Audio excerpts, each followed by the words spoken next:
सावित्री देवी अपने मामूली घर के बाहर बैठी हैं। उनकी आंखें दरवाजे पर टिकी हैं।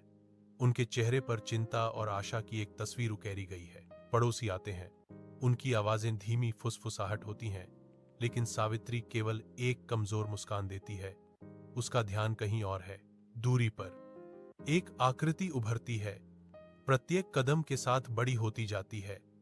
एक डाकिया, भाग्य का अग्रदूत। सावित्री की सांस अटक जाती है, क्योंकि डाकिया करीब आता है। अनकहे इंतजार का वजन हवा में भारी पड़ रहा है। एक छोटे धुंधले कमरे में अर्जुन अपने काम पर झुका बैठा है। थकावट का भार उसके चेहरे पर अंकित है। उसकी निगाहें अपनी मां की एक तस्वीर पर टिक जाती हैं। यादों का एक सागर उसे अभिभूत कर देता है। उसकी आंखों में गहरी उदासी छा जाती है, जो नुकसान और लालसा की गहरी भावना को दर्शाती है।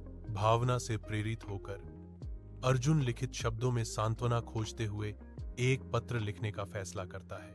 हरे भरे जंगल के हृदय में टीपू खरगोश अपनी विनम्र बांस की झोपड़ी के बाहर चुपचाप बैठा है, जो एकांत का चित्र है। जंगल की शांति टूट जाती है, क्योंकि झुंझू तोता झपटता है। शर्मीले खरगोश के पास शालीनता से उतरता है। धरती के रंगों के खिलाफ जीवंत रंग का एक विस्फोट। झुंझू अपनी चंचल हरकतें शुरू करता है।